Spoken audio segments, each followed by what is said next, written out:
Okay, so a number of weeks ago, I was in Lakewood for winter break, and one of my close friends was making a bris. I saw that he was making a bris. Now, this is one of my really close friends, and I decided that I'm here in Lakewood, and I have to go to the bris. So I see him. I actually bumped into him before the bris at shul, and he says, "You came here just for the bris?" So I was a bit of a pickle, because the truth was, I didn't come just for the bris. I was there, on winter break with my family. But on the other hand, he feels good. And if I were to say that, no, well, I'm here anyway, that kind of, kills the... So the question then becomes, this is a very common question, actually. A person's coming in, let's say, from Lakewood to Brooklyn for a wedding. He goes for one wedding. And once he's there anyway, he stops by the other wedding. Now, he wouldn't have gone otherwise for the wedding, right? He wouldn't have driven from Lakewood to Brooklyn, the worst drive in the world, just for that wedding. But once he's there, he'll stop by. And the guy says, wow, you came in for me? So are you mechuyev to tell him? Are you obligated to tell the person that, no, I'm here anyway, which kind of might make him feel bad? Or would this be a concern of Geneivas Daas? Geneivas Daas is leading somebody on, misleading somebody, right? So we know that there are times and cases when it's forbidden to be Geneivas Daas, to mislead somebody. So we have to try to clarify when and where is this permitted and when is this forbidden. Okay. So are you allowed to mishanim mipnei Hashalom? Would that be the like shouldn't be mishanim mipnei Hashalom like Bnei Yaakov did? I don't think that's mipnei Hashalom. That's if there's a real need to create peace. We're not talking about it where it's not going to create machlokas. But you can make him feel good. Right. So I don't think that falls into that category. Okay. So where does this sugya begin? So the Mishnah tells us that you are allowed to sell. You're allowed to send a yerech. So yerech is the part of the animal that contains the giranasha.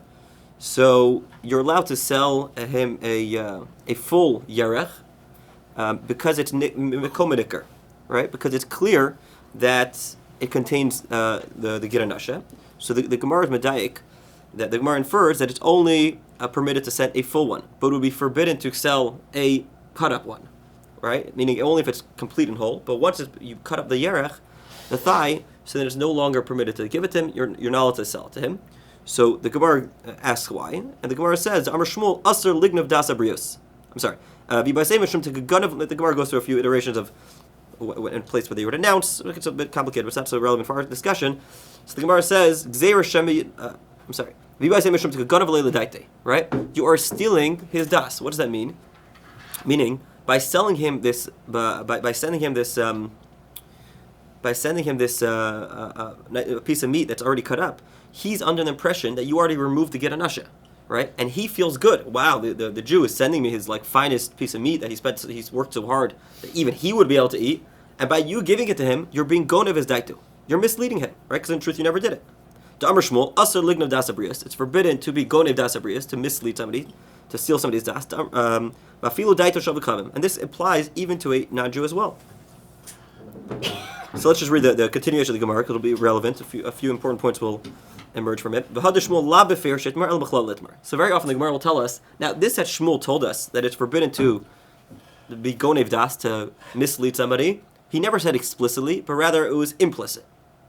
What was the story? Itmar. Shmuel was once passing in a ferry. So he says, go be mafayis, go make this, the guy in charge of the ferry. Ferryman. The ferryman, exactly, the ferryman. So go take care of him. So what did he do? So he went ahead and he was mafayis, made him feel good, but Shmuel got upset at him. My time ikbid. Why did Shmuel get upset at his, he had his helper, assistant with him. So he got upset as assistant for the manner in which he made the ferryman feel good. What happened? He had this chicken that was really treif, and he gave it to the ferryman who thought that it was a kosher chicken, right? So this ferryman thought that he was getting a kosher chicken, and truth was it was treifa. Well, was the ferryman Jewish? Well, no, he wasn't Jewish. If he was not Jewish, well, if he was not Jewish, he certainly would allowed it. It would be lifnei iver.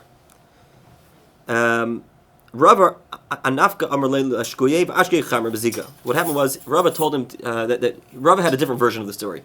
Is that he told him to go give him undiluted wine, right? And he went ahead and gave him diluted wine, wine that had already been watered down, which is inferior, and therefore this is also Geneivas Daas, right? You're misleading him. He thinks that he's getting the most chashav one, and really, he's giving the inferior one. As soon as he drank it, he'd know.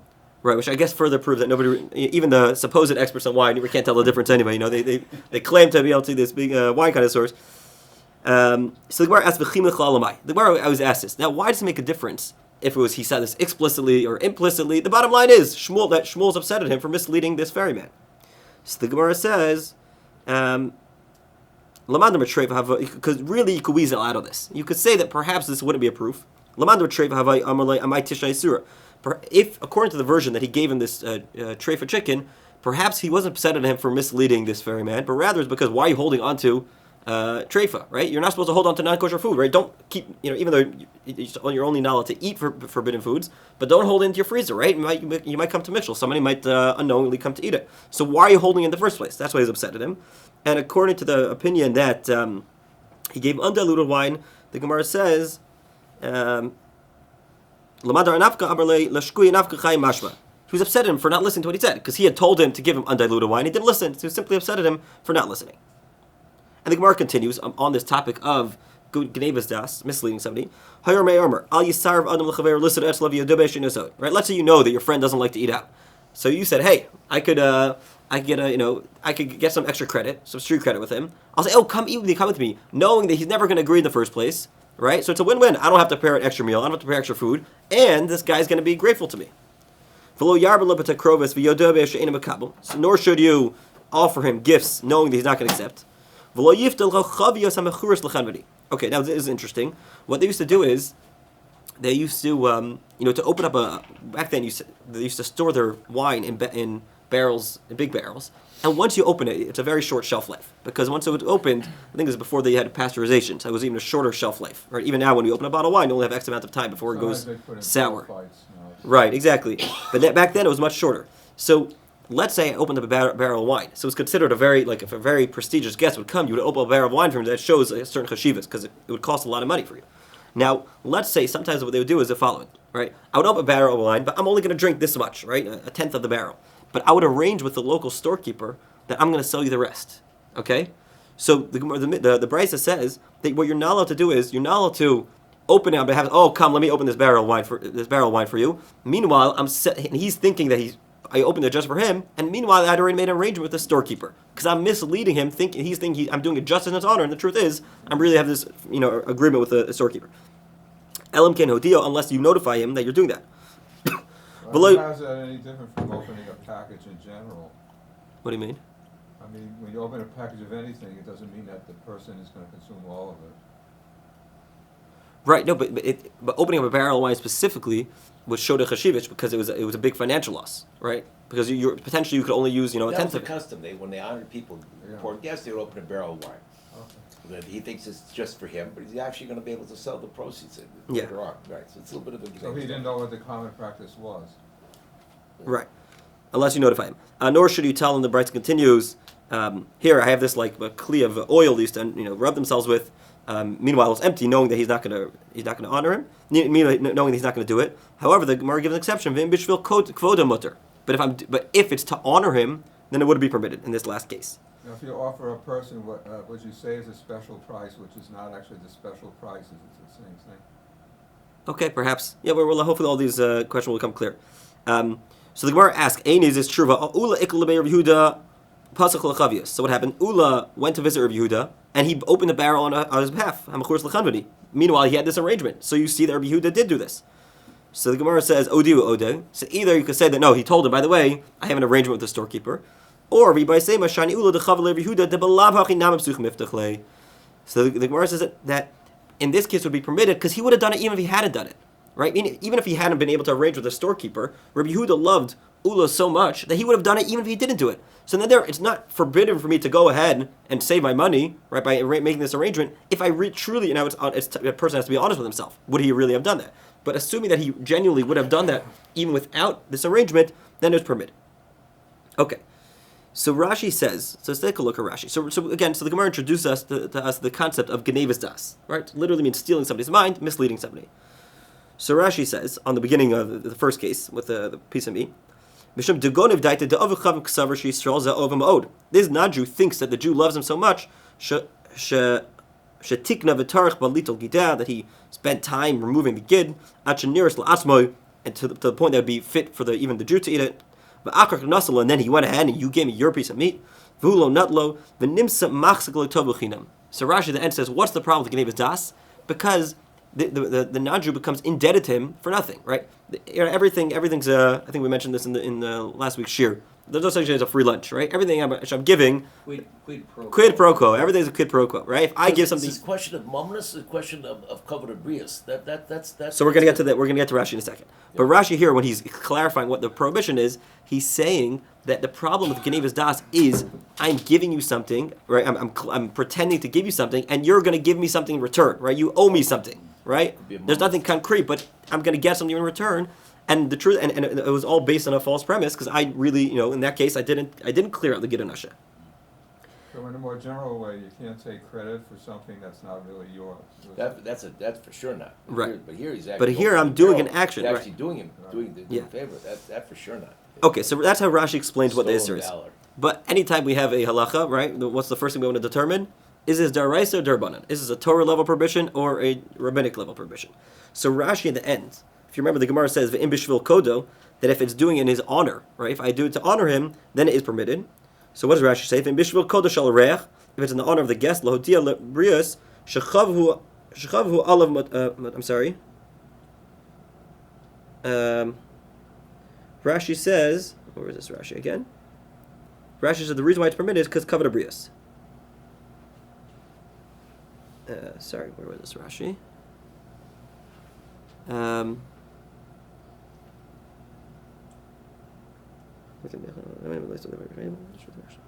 Yeah, Rashi says that the reason if it's in his honor, then it's permitted because kavod habriyos. Now, kavod habriyos is always a code word for d'Rabbanan, right? We know that rabbinic prohibitions they would allow to one to violate mipnei kavod habriyos in order to make people feel good, right? How would you translate kavod habriyos? All people's honor, right? So Rashi's clearly. I think an even better word about human dignity. Human dignity, exactly. For human dignity, they waived their own prohibitions. So Rashi seems to be telling us that this Isser of Geneivas Daas is rabbinic, and that's why it's permitted in a case of human dignity, right? To confer honor on somebody, it will be permitted. Okay, so Rashi telling us that it is d'Rabbanan. Now let's look at some of the other Rishonim and how they understand. So the Ritva, an important Rishon. Then there's a question of kavod habriyos, of human dignity, according to Rashi. It's human dignity. Very good. Right, you're right. You could still say that it's a form of Geneivas. Right, but he's saying it's d'Rabbanan.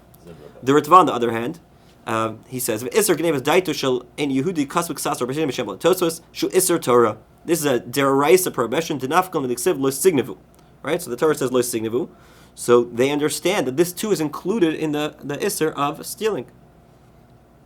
And he says, even though the end of the pasuk says ishba misa, which implies it's only your fellow Jew, right. He says that's only called right, but that's going below sechachashu. Right. But the Ritva is saying that this Isser of Geneivas Daas falls under a daraisa level Isser. The same goes for the Simag. The Simag in Lo say Kufnun Hey. He says. But again, it's a pella. You have to bifurcate the pasuk. The first part going on Gerald and Bnei Noach, right. This last part going on Yidden. That's what he says. That's what the Ritva says. Yeah. The Ritva says that, I'm sorry. The Simag says that. Cool. I'm sorry. Habriyos. The Simag clearly says that this is an Isser Deraisa as well. Okay? This is including Lo Sugnovo, you shall not steal. This includes even stealing somebody's mind, misleading somebody. Now, how do we understand this? So perhaps we can say along the lines of the Minchas Chinuch. The Simag in the Gemara? No, he's independent. He's one of the Monei Mitzvahs. He enumerated the mitzvahs. So how do we understand this opinion? So perhaps we can say that the Minchas Chinuch says that even according, there's a difference between Geneivah and Gzela, right? Gzela is just simply me holding on to money that's not rightfully mine. Geneivah, right, is when if the act itself is a evil act, right? I steal in secret, right? I go into your house in the middle of the night without taking, and that's why the Torah is much more strict on the person who steals on Geneivah than Gzela, right? Geneivah has Daled V'Hei, has Kefil, all these things, because the act itself is an evil act. And therefore the Minchas Chinuch says and not only is it act, but it obviously develops these terrible midos in a person, and therefore he says that even according to the opinion that gezel akum might be forbidden, right? Even if there's according to the opinion that just holding on to money might not be forbidden from a guy, but Geneivas akum, he says, is going to be forbidden because again the whole point is that the Torah doesn't want you to develop these bad midos, these bad character traits. You're destroying your own character. So therefore, perhaps we can say the same would apply as well, that that when we're Geneivas Daas, right, is the same exact thing, right? I'm turning myself into the type of person who misleads somebody, right? Which is obviously the opposite of what the Torah wants from me. So perhaps we can suggest that it's included in the lo signevu, right? Because the whole you shall not steal, but it refers specifically Geneva over Gzela, right? Because it implies that the act itself is a malicious act, and it turns me into a person who the opposite of what the Torah wants from me, and therefore, even in the case of Geneivas Daas would be included in lo signevu, because again it's all about what kind of midos a person develops as a result. Okay. The definition of stealing is widened to include that. Right. Specifically, Geneva. Gzela, right? Gzela, on the other hand, is simply me holding onto money that's not mine, right? That's if I go over, if a person mugs somebody, right? Yeah, and right. and he takes the money from him, so that's like Geneva, that's Gzela, right? Because I'm holding onto money. It's inherently a Right. violent act. Right. But Geneva, on the other hand, is I'm becoming that type of person. I'm sneaking into your house in the middle of the night. Or a white-collar crime like you have. Yeah, perhaps. Okay. So those are all the opinions of Deraisa. However, the Smak, who is another one of the Moni Mitzvahs, he clearly says that it's Derabanan. He says, so he says quite clearly that this Isser is only going to be Miderabanan. But it's primarily. The question is there a difference between to a ben Noach or to a ben Yisrael? Is there a difference? So the implication is not, because it's also ligno das afilu akam. Afilu akam, right? Right. So, but the might also result in chilul Hashem. Right. Chilul Hashem is a separate consideration. A person always has to take it into account, but that's going to be always another. The chilul Hashem factor would apply even if you're doing it to another Jew, because Jews will often accuse other Jews of being. Right. That's true. Yeah. Right. Chilul Hashem is always a factor a person has to keep in mind. The Shulchan Aruch Rav says he makes a distinction. He says that regarding whether or not this is a deraisa derabanan, he's also latosa bein b'shiva mekach bein cheshvan. You're now to mislead him with regard to this the sale of the amount. Right? Any deceit, trickery is forbidden with mekach mechmer. Right? If they have some defect, I'm obligated to tell the person, by the way, this thing that I'm selling you at a good price has some defect. So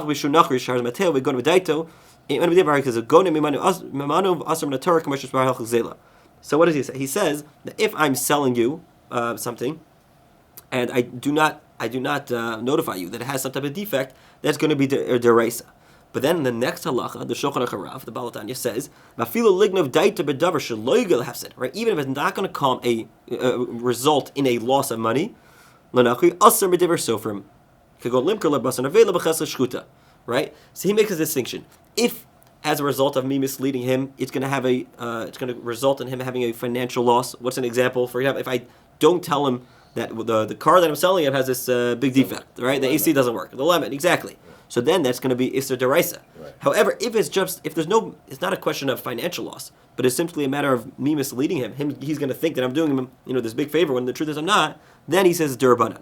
Okay, so we have this. So we have opinions which say it's deraisa. We have opinions derabanan, and then comes along the Shulchan Aruch Rav, and he says that actually depends. Well, it does result in a financial loss, then it's going to be asa deraisa. Or if it doesn't result in financial loss, but simply it's just a matter of pure Geneivas Daas without financial loss, then it's going to be asa derabanan. Okay, so that's as to the very prohibition itself. But now we have to try to determine when does this prohibition apply, right? Like when do we? What are the parameters of this issur? So. Let's go back to the Gemara in Chulin, the next daf. The Gemara in Chulin speaks of the following case. So we mentioned before that when there's non-kosher meat in a town, they would be machriz. They would announce that there's non-kosher meat, right? So Amar Yischa bar Yosef nafal bisser l'bnei chela. So they said that what the Gemara asks, how do we announce? What's the methodology of how we announce so that the non-Jews would go ahead and buy it? So we say that meat has now become available to our fellow Gentiles. Yeah, the shechita was bungled. That's the general case in that Gemara in Chulin over there. Yeah. The shechita was bungled. Therefore, all the things the marketplace are going to be nevelos for that short period. So the Gemara asks, "V'leima nafel trefasa." Let's just finish the Gemara. So the Gemara says, "V'leima nafel trefasa l'benichala." Why don't we just announce that a trefa has now become available to benichala? Right? Why are we using the word buster? So the Gemara says, "Lo zabni," because the Gemara says that they won't buy it. Right? If you say trefa, then even though they're allowed to eat trefa, but if you say it's treif, so they know that that it must be no good. It's a congenital defect. They Right? They don't want to buy it. Well, you could have a meat operation commercially that is built on the principle of selling the non-treif to the Jews. Well, that's what the Gemara is a riff on that. Right. So the Gemara says, "V'hakamatilu." So the Gemara asks, how is it then permitted to say that meat has become available? You're tricking them, right? So the Gemara says, "No, inu tekamato nafshe." No, this is not you tricking them. This is them tricking themselves, right? Just because you said there's meat available, they have no right to assume that it's kosher meat, right? So the Gemara seems to say, in this case, when you just announce there's meat available, we don't say that I'm the one misleading them. They're misleading themselves. So the Gemara brings this following story, which sheds a lot of light on the whole prohibition, as an example. So Marzotra Breder of Nachman have a ka'azal misikra lebei mechuza. So he was going from Sichra to Bei Mechuza. The Rava of Safra ka'asal Sichra. And who was coming? Rava and Rav Safra were coming to Sichra, right? So they're each traveling to Sichra. Pagodadi. So what happens? They bump into each other. V'hu Savra la'apeu dekasa. So Marzutra, the son of Nachman, thought that they were coming in his honor, right? He sees them there. He knows that they don't live there. He thinks they must be there in his honor. There's no need for you to be my triach so much for me, right? He's saying it wasn't necessary for you to come all the way out for me. That's a worry. All right. So the Rav Safra spilled the beans. He said, the truth is, we didn't know you were coming. We happened to be coming here anyway, right? However, if we would have known, then we would have been triach even more. So they told him, the truth is, we didn't know you were coming. But had we known, we would have walked even further to see Rabbi. See, Rabbi asked him, he said, why'd you tell him this? You made him feel bad, right? He felt good that you came all the way out here, and by telling him, you're making him feel bad. He said, so Rabbi tells him that, Rav Safra tells Rabbi that to not tell him would be to be misleading him, right? He thinks that we came out just for him, so I had to set the record straight. So he says, Rabbi responds, so Rabbi says, no, that's not a problem. There's no problem of Geneivas Daas over here, because he is misleading himself. Right? So he says in such a case, when we came out here and he assumes he's misleading himself. Now, why is this considered? So he's saying this doesn't fall into the category of Geneivas Daas because when it's the person misleading himself. So how exactly do we determine when it's considered I'm misleading him and or if he's misleading himself? If he is misleading himself, are you obligated to correct him knowing? So that's what Rava was telling him. Rava told him, Rav Safra felt the need to set the record. Rava told him, why'd you set the record? Set straight. So Rav Safra told him, because I don't want to violate Geneivas Daas. So Rava said, no, this wouldn't be an example of Geneivas Daas, because he's misleading himself. So we have to figure out exactly, right, what are the parameters of this halacha that we say he's the one misleading himself. So let's take a look at Rashi. Rashi explains, he's misleading himself. Why? We never came, when we came out to greet him, we didn't say, Rebbe, we're here, we came all the way to here, right? That would be, according to Rashi, that would be Geneivas Daas, right? For us to tell him that, Rebbe, we came all the way just to see you, that's clear Geneivas Daas. But anything short of that is implied in Rashi, would not be Geneivas Daas. So Rashi says... Just saying hello to someone on the street. Right, exactly. There's no problem with Geneivas Daas, because so according to Rashi, unless I explicitly tell you something to mislead you, there's no problem. Okay? Now Tosafos has a problem. Tosafos argues, he says, Pirush B'Kuntrus, so Rashi, he's quoting a Rashi. Now, I don't know if we have, often Tosafos will have a different version of Rashi, or a few extra lines in Rashi that we didn't have. Now, he was his grandson, so he was probably privy to some, either Masorah or some text that we didn't have, but often he'll do this. So Rashi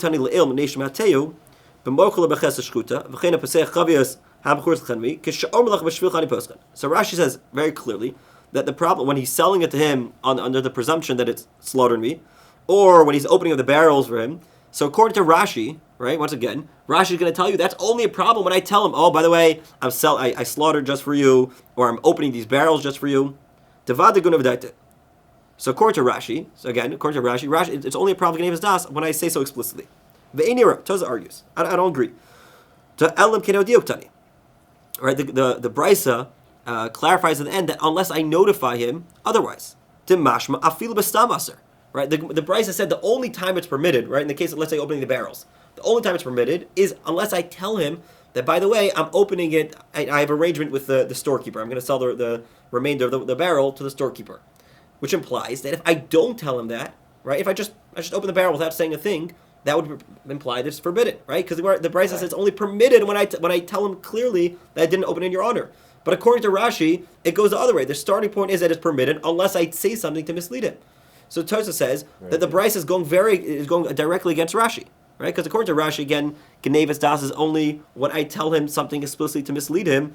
Tosafos says, what do you mean? The brisa says just the opposite. That the presumption is forbidden unless I tell him that I'm not doing it in your honor. Wow, it's a big machlokas, big nafkamina. Yeah, maybe katsa. Tosafos that doesn't take consideration the kavod bris factor though. Right. The guy would be Rashi does. That's awesome. Right. Yeah. Very good. And if we saw that, okay, we're going to have to, because either the Gemara does give a heter or carve out for kavod habriyos. Right. So you have to understand, according to all the opinions that hold this deraisa, how do they understand mishum l'kvoda? Right. If you hold this derabbanan, it's easier to understand. But if you hold deraisa, so you have to say that you're not allowed to mislead somebody for your own benefit. Right. That's the gather of the isser. You're not allowed to mislead somebody when I'm doing so for my own benefit. But anytime it's for the guy's own benefit, so it's not a problem. That's what you have to say. Okay, so what does Tosafos say? Right, the Gemara asked, the Gemara says, if you remember, how is he allowed to open the barrels for him? So what do you mean? He never told him clearly, I'm opening in your honor. He just didn't say anything. According to Rashi, it's not a difficulty at all because he didn't say anything. He came to the house and he opened the barrel. Right, so according to Rashi, it shouldn't be a problem. No problem, right? He didn't say anything. The guy was honored by it. Right. But that's not your cheshbon. According to Rashi, what's the Gemara's kasha even that should be covered habriyos? Right. So the Gemara said, Lekach nir dahasam estam v'aser mishum de'ein l'rech l'suka daita d'mechores l'chanvedi. So it depends, right? Should I have assumed that it was in my honor or not? Right? So he says, so Tosafos says it's not the normal arrangement to open to sell it to chenvedi. I mean, it was done. But it's not on the guest to assume that, because generally that's not what happens. So Tosafos says that therefore, in that case, he had to notify him because the presumption was that he was doing it in his honor. So that's why he had to set the record. Right? In this case of selling it to the non-Jew, it's on them. Then in that case, it's on them. And the same as in the story of when he came out to greet him. There's no reason for Mar Zutra to have assumed they came in just as honor. So Tosafos essentially says, it depends.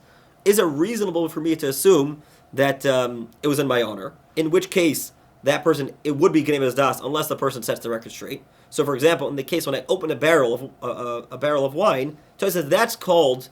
I'm allowed to assume that it was done in my honor, and that's why Rabbi Teitelbaum felt the need to set the record straight.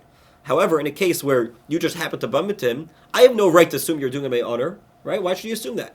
Because that's less likely, and therefore Tosafos says that would not be Geneivas Daas. So again, according to Rashi says it's only Geneivas Daas if I say something to mislead you, right? But if I don't say anything, that's not a problem. Tosafos says it can't be because you see Gemaras that are clear that even without saying something, it would still be Geneivas Daas. Rather, Tosafos says it depends how likely it would be, how reasonable it is to assume that it was done in my honor or not. Okay, now there's another iteration of this machlokas can be found. So the Gemara in Gittin talks about that. It says you're not to be kofar shalom lavik. Right, you're not allowed to say shalom twice because it used to be the custom is I would say shalom to you, would say shalom shalom, right? You're supposed to be add more, in response. So the Gemara says you're not allowed to say shalom twice in Najim. So the Gemara says Rav Chisda maktim yavlu shalma. So what Rav Chisda would do is he would make sure to be the first one to say shalom, so that he wouldn't have to say shalom twice back. Meaning, if the Najim would have said shalom to him first, then it would have been expected. He would have been required to say shalom shalom. And didn't want to do that. Why didn't he want to do that? Because the Mishnah says, "Ein kofim shalom le'avdei." You're not allowed to say shalom twice. So what he did was he jumped the gun. Why are you not allowed to? Oh, so that's a separate halacha. You're allowed to say it once. You can't say it twice. It's a separate halacha. So what's the reason? What's wrong? Wait. Okay. Okay, whatever. So what happens when two people meet who both have that approach? Then nobody says shalom? No, but it's only a problem to non-Jew. It's only a problem to non-Jew. The Gemara says, Rav Kana Amar Shalom Lamar. So Rav Kana would say Shalom Lamar. So what is Rashi? Shalom Tamar, which means to the master. So Rashi says Shalamar v'lohi maskam levarchu el libay lerabo. What's the daf again for that Gemara? This is Samach Beis Amud Aleph. Gittin Samach Beis Amud Aleph. Okay. So Rashi says that what Rav Kahana do is he would say Shalamar, right? There should be literally means peace to the master, and he was thinking about his Rebbe. So whoever Rav Kahana's Rebbe was, he was thinking that his Rebbe should have peace. He was giving a bracha to his Rebbe in his mind, and this guy was thinking that it's for him. So what does Tosafos say? Pirush b'kunsh of loy miskam l'rarcho el libay l'rabo. Geneivas Daas? V'tzarachin shleihem is that Geneivas Daas habriyos. Ask Tosafos this should be Geneivas Daas. Right? So according to Tosafos again, this is Geneivas Daas because it's misleading. So it's a question of who's mar. Right. Tosafos says you don't have to say this, right? Because there's no necessity for Rashi to say this in the first place. Because again, the Gemara says it's only a problem of the kavod shalom. So you could just say that Rav Kahana was doing the same thing as Rav Chitza did. He would preempt him by saying shalom first, so you wouldn't have to say shalom twice. That's all the Gemara is saying. But you see clearly, once again, this same machlokas between Rashi and Tosafos. According to Rashi, since I didn't say anything clearly to mislead you, even though it's even a bigger chiddush, because I'm technically saying shalom lamar. But since there's a way out of it, so according to Rashi, it's not Geneivas Daas. And according to Tosafos would say, no, of course this would be a problem. Okay, so a few more sources to when and where this applies. So there's an interesting Mishnah in Shvius. So the Mishnah in Shvius says that so we know the halacha is if a person kills b'shogeg, right? It's back in when they had the ir miklat. So he would go to the ir miklat. Now there's two types of people who lived in ir miklat. Who are the two people who lived in ir miklat? Either the Levium and a Retzeach b'shogeg, somebody who kills b'shogeg, right? So you have this guy comes into the ir miklat, and they want to give him honor. He said, "Wow, what a chashuv person's coming to our city." What do you got to say? You got to say Retzeach. By the way, guys, relax. I just killed somebody b'shogeg. Amrlo apal pikein, but if they say no, we still want to honor you, you kabel him. So we learn from zed dvar rotzeach. These are the words of rotzeach that the rotzeach must set the record straight. As by the way, I'm not here as this honored member of society. I am a rotzeach. So I'm in here buying apartments. Right now, why is it might have been a Levi coming in, or right? Yeah, you would have thought that maybe it's a Levi or whatever, somebody else, a vacation. He wants to maybe a little bit less probable because he's got his own. But there are 42 Levitical cities. He has his own. Why he would go over there? Now, because actually, Gemara says if he killed some b'shogeg, he has to go to near Bukla, not his own city. He has to go to another city, or at least another neighbor. Right? Yeah. Now, how could one could have understood this? The cities for Levium too. 42 out of the 40. Right. Yeah, 40. Now, one theoretically could have understood this halacha as this is like a part of Gullus. 42 out of 40. Right? That part of Gullus requires, part of the we know the Gullus provides atonement, as Gemara and Mako says. So this is part of the atonement. A person has to embarrass himself a little bit. But the Yerushalmi derives from this halacha a different halacha. The Yerushalmi says elocution, right? Is that elocution? And the mobsters have to get up and they have to say what they did before. Let's just finish Yerushalmi. Amar Yossi, Hada Amar. From here we see, from this mission in Shvius we see, Bar Nash Tani Chada Michla. Right? Let's say a person, he knows one Masechta. V'hu Azala Atar. V'inun Makar Begin Tarti.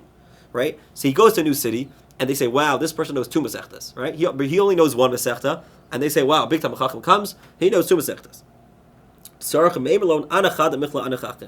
He's required to tell them that I only know one Masechta. He's got to set the record straight. Right? So he knows Masechah Shabbos. And he comes to the city and says, this guy, he's a buck, he's an expert in Shabbos and Eruvin. So he says, no, he has to say, I only one. So, and we're deriving from this mission, just like the Rutzeach is obligated to say, I'm not this honored person that you think I am, I'm a Rutzeach. So too, the person's obligated to say that I'm not, I don't know, two Masechtas, only one. That's the Yerushalmi derives from this halacha. Now,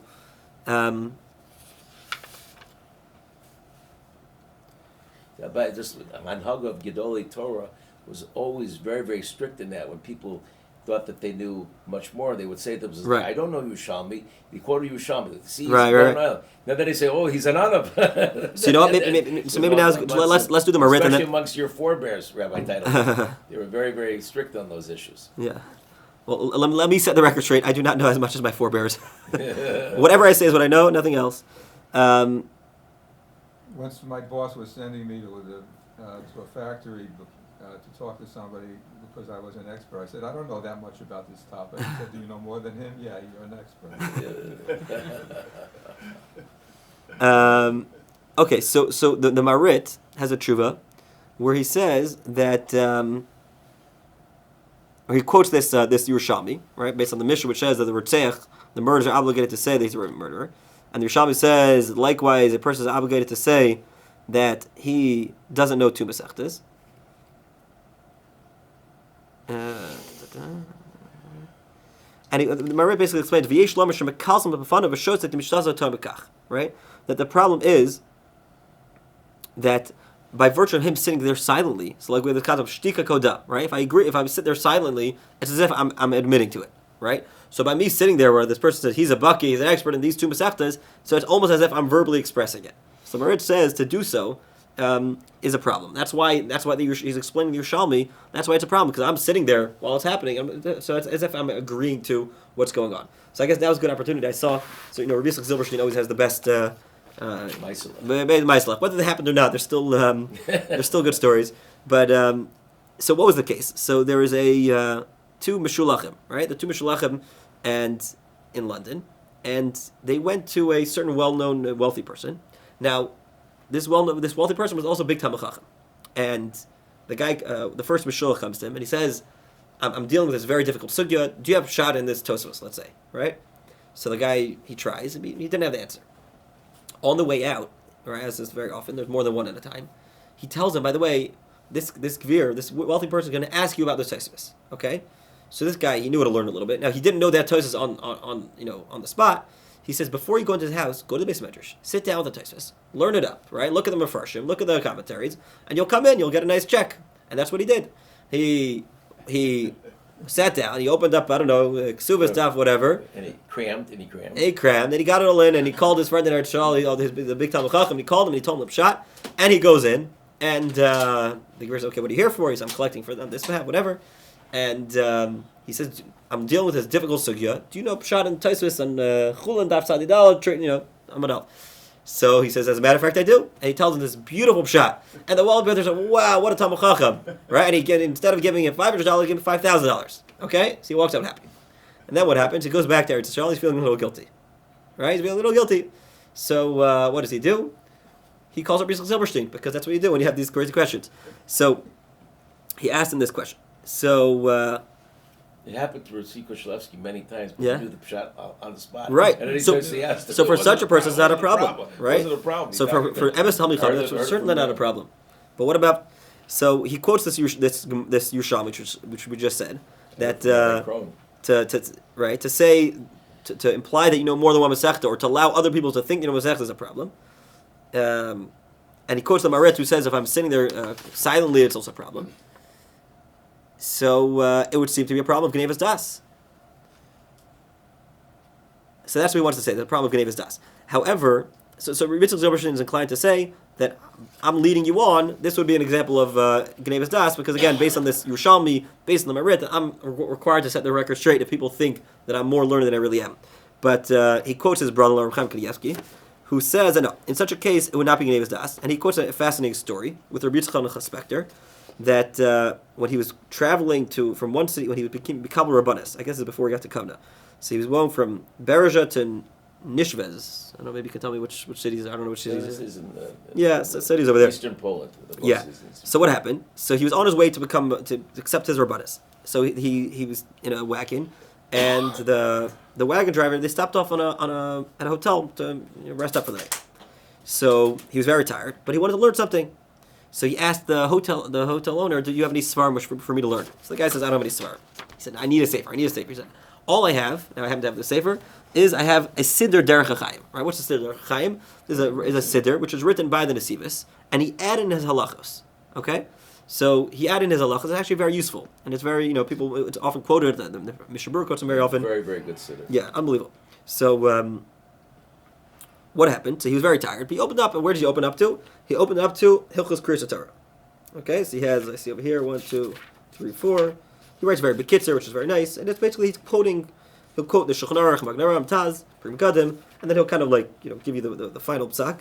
Okay, it's pretty long actually. But so Rabbi Yitzchak Spector went through this halachas. So what happened? This was a day before a Monday and a Thursday, so let's say it was a Sunday or a Wednesday. The next morning was Kriyas Torah, and sure enough, a question that he had just studied the night before as a result of getting the siddur came up. Okay? And they said, what's the halacha in such a case? And he was able to paskin right then and there based on what he had seen the night before. Okay? So people are wow, look at this, this Rav, Rabbi Teitelbaum Spector. He knows everything on the spot. He did know everything on the spot. Right. And similarly, this happened another time. He happened to look at a Tosafos the night before, and the next day somebody asked him the Tosafos, and he knew on the spot. So Reb Chaim Kanievsky wanted to say that there's no problem with Geneivas Daas. He says, well, he wants to say this siyata d'shmaya. Okay? That Hashem gave him this clear divine assistance, that Hashem looking out for him. So in such a case, Reb Chaim wants to say it's not Geneivas Daas. But, yeah, okay, so in any case... That's the story of Rabbi Katz and Rav of Indianapolis and Rabbi Aaron Kotler. Right. He happened to, he asked him some shilos and taros. He happened to learn a place that had 4 of these shilos and taros. Right. And he knew it. He said, "Oh, you can stay for Shabbos this year, going oilam." He didn't say that. So it's clear he didn't correct him. Interesting. He didn't correct him. But the other story, the other thing happened with Rabbi Soloveitchik. He was being honored at the Chinuch Hatzmoid dinner. Rabbi Soloveitchik was the greatest speaker. And he say, when I see Rabbi Aaron, I see Rabbi Kiva Eger, I see the Netziv, I see the Helig Azayda, Reb Chaim alone, and Rabbi Aaron screaming false, alles falsch. He's Yankee on his arm. I heard from people that are Yankees. Wow. Alles falsch. It's nicht emes, it's alles falsch. Wow. Like that, yeah. So when he needed it, he didn't mind, but Okay, so let's just finish up. Yeah. So let's just finish up. Yeah. So how do we paskin halacha? Okay. So the Shulchan Aruch tells us in Chosh Mishnah Reish Chav Ches, when he's quoting these halachas of Geneivas Daas, he says, "V'imhu davar de boilu lasukei daiti she'inas b'shvilo mata atzmo she'shavar shayis b'shvilo chvoidake and shepagav chayir b'derechas b'savar zeh shelatzos l'chad ein tarch l'dio." So he says clearly like Tosafos. He says, meaning not like Rashi. According to Rashi, it's a big leniency that only if I explicitly say something to mislead him is a problem, right? And we saw Tosafos argued. The Shulchan Aruch passes like Tosafos that no, even if I don't say something, that it could still potentially be a problem. And ultimately, what it comes down to is it reasonable for the guy to expect that it was in his honor, in which case I am obligated to set the record, or is it no? It's unreasonable for him to assume, right? Such as the case of me coming all the way to greet you, in which case it would not be a Geneivas Daas. Okay. One more halacha, which I see that very often when people introduce a speaker, right? So you have an introduction. So the guy introduces the speaker, and he says that, and he speaks like Derech Guzma, like it's not even. He's going on and on. He's actually poetic about this guy. So does the speaker need to get him and says, by the way, all that was not true? Okay, like kind of like you're doing. So. But then you embarrass the other guy. Right. So first of all, nobody really believes it. Nobody buys this stuff anymore. Okay, everyone knows it's all a shtick. It's not a problem. And also, you have another problem that, like, if by saying that, like, are you proving a nivus? You're pretending like you're an adav. You're pretending like you're humble. So la halacha, a person not obligated to say it because I think most people recognize it for what it is. Maybe you could argue it's chanufa. That's a separate problem. But in any case, you would not be obligated to set the record.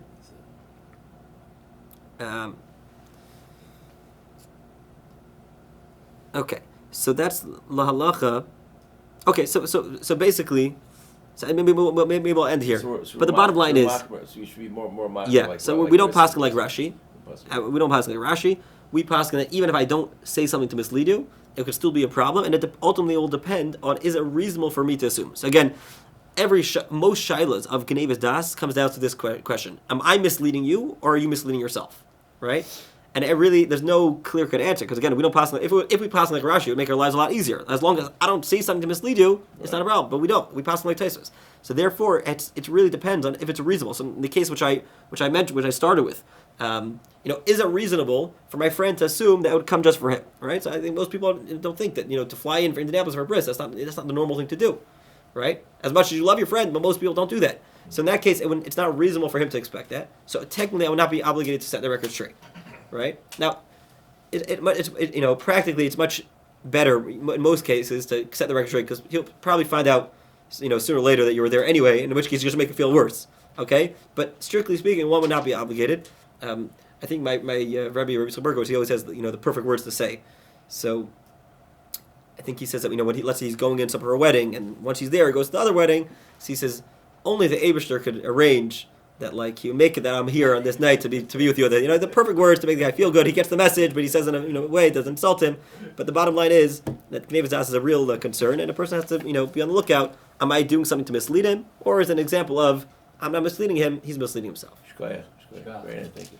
In the diamond business, interesting thing is that the assumption that they said in Yiddish, "Ligen miturnish til zählen." You're not allowed to lie.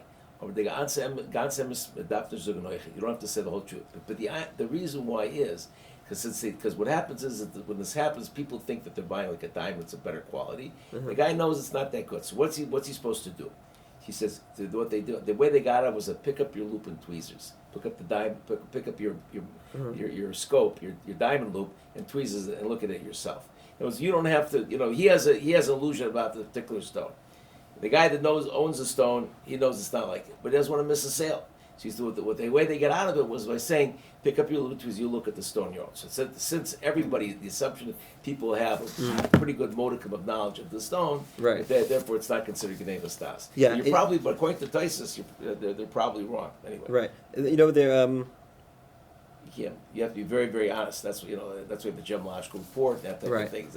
Another question is: are you allowed to buy your wife? I don't recommend this, but are you allowed to buy your wife a fake piece of jewelry? Right? Go buy what do they call it? CZ, cubic. No, now they have lab-grown diamonds. Lab-grown diamonds. So you could say, oh, it's a beautiful diamond, honey. Yeah. But did it come from a strip mine, or did you? I don't recommend it. What? But that's another question. Would we be permitted to do that? Right. Not recommended. Well, if they're chemically Don't do it. identical, who cares really?